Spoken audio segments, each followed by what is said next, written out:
बबूल का पेड़ कितना विशाल होता है, पीपल का पेड़ भी विशाल होता है, किंतु क्या आपने कभी सोचा है क्यों बबूल के पेड़ को काट के उसका उपयोग किया जाता है और क्यों पीपल के पेड़ को पूजा जाता है? इसलिए क्योंकि पीपल का पेड़ उसके नीचे बैठे पथिक को छाया देता है, अपनी डाली पर असंख्य पंछियों को बसेरा देता है, किसी को काटे चुभाकर दूर नहीं करता, बल्कि उसे शीतल छाया देकर उसकी थकान हर लेता।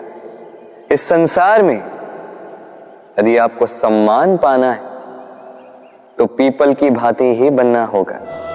कुछ देना सीख, आनंद, सुख, शीतलता बांटना सीखो और कांटों की भांति कभी किसी को कष्ट ना दो। सम्मान स्वयं चल के आपके पास आएगा और मन प्रसन्न होकर बोलेगा, राधे राधे। हम सब ये मानते हैं कि हमें जीवन में कभी न कभी किसी न किसी स्थान पर प्रेम होता ही,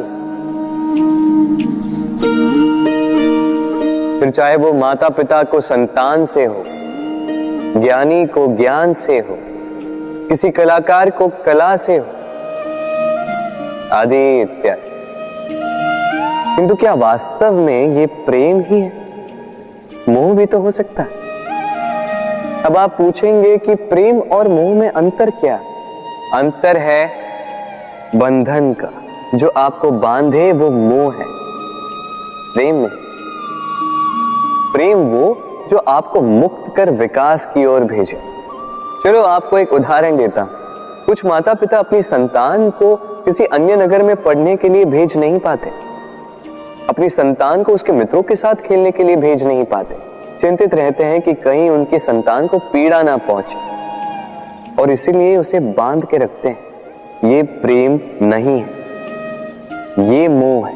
क्योंकि यदि ये प्रेम होता तो वो चाहते कि संतान माता पिता की छांव से बाहर निकलकर इस संसार को देखे, उसे समझे, उससे ज्ञान ले, अपनी अनुभवों से सीखकर अपना स्वयं का एक व्यक्तित्व बनाए। स्मरण रखिएगा, मोह से भय पैदा होता है और प्रेम से केवल आनंद। इसीलिए बांधिए मत, मुक्त कीजिए, क्योंकि यही प्रेम है।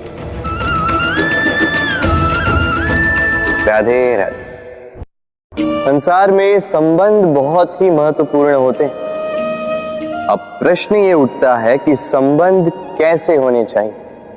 संबंध शब्द के प्रारंभ में ही सम शब्द आता है। सम अर्थात समानता। तो किसी के साथ संबंध निभाते हुए इतना मत झुकिए कि उठने के लिए किसी के सहारे की आवश्यकता पड़ जाए। स्मरण रखिएगा, जो झुकाना चाहे वो कभी संबंध निभा नहीं पाएगा। संबंध उसी के साथ जोड़ी जो आपको समान माने, आपको सम्मान दे, क्योंकि सम्मान से ही संबंध पनपेगा और बढ़ेगा। राधे राधे। कभी सोचा है जब माता संतान को जन्म देती है तो क्या होता? 9 माह का गर्भ, प्रसव की तीव्र पीड़ा। कहते हैं ये पीड़ा इतनी भयंकर होती है कि मानो जैसे संतान के जन्म के साथ माता को भी एक नया जन्म मिल जाता है और इस जन्म के साथ अंत होता है माता की पीड़ा। किंतु यदि आप दृष्टिकोण बदलकर देखें तो आप ये समझेंगे कि पीड़ा का ये अंत एक अपार आनंद का प्रारंभ है। आरंभ संतान का और संतान माता पिता के लिए सुख का प्रारंभ है। जीवन के साथ भी यही होता है। हम कभी कभी किसी संबंध या किसी स्थिति के पीड़ादायक अंत के कारण इतने विचलित हो जाते हैं कि उस आनंदमयी प्रारंभ को देख ही नहीं पाते। स्मरण रखिएगा, पीड़ा आनंद के प्रारंभ का लक्षण। राधे राधे।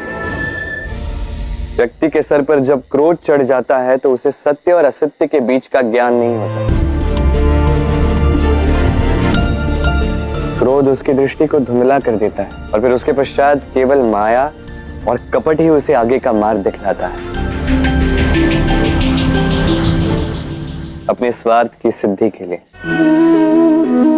अग्नि क्या करती है?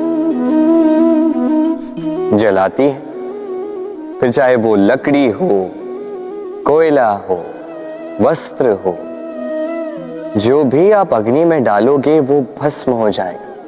किंतु सोना, यदि आप सोने को अग्नि में डालोगे तो वो कुंदन बनकर अपना अस्तित्व निखार लेता है। यदि आप लोहे को ताप दो तो वो फौलाद बन जाता है। क्यों होता है ऐसा?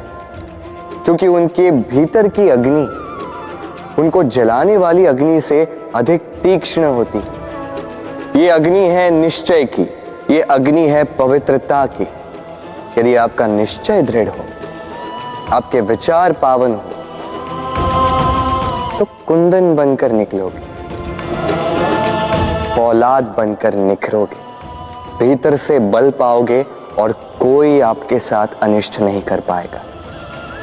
राधे राधे। व्यक्ति का जीवन क्या है? अब आप कहेंगे जन्म और मृत्यु के बीच का समय। और मृत्यु कब होती है? जब व्यक्ति श्वास लेना छोड़ दे, हाथ पांव चलाना छोड़ दे, सोचना छोड़ दे। ऐसा नहीं।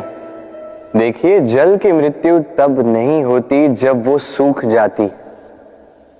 जल की मृत्यु तब होती है जब वो प्यास बुझाना बंद कर देती है। सूर्य की मृत्यु तब नहीं होती जब उस पर ग्रहण लग जाए या जब सूर्यास्त हो जाए। सूर्य की मृत्यु तब होती है जब वो भविष्य में इस संसार के जीवों को प्रकाश की आशा देना छोड़ दे। उसी प्रकार मनुष्य का अंत, उसकी मृत्यु तब होती है जब उसके भीतर की करुणा का अंत हो जाए। करुणा वो भाव है जो मनुष्य को मनुष्य बनाए रखती है, जो एक मनुष्य को किसी और मनुष्य का कष्ट, उसके आवश्यकता का अनुभव कराती है, जो उसे बल देती है किसी और की सहायता करने के लिए, उसे पात्र बनाती है इस सृष्टि का नियंता बनने के लिए। देखिए, संसार में मृत्यु केवल एक बार होती, तो उससे पूर्व क्यों मरना? इस करुणा को क्यों मारना? स्वयं को मनुष्य बनाए रखिए, मृत्यु के पश्चात भी जीवित रहेंगे। राधे राधे।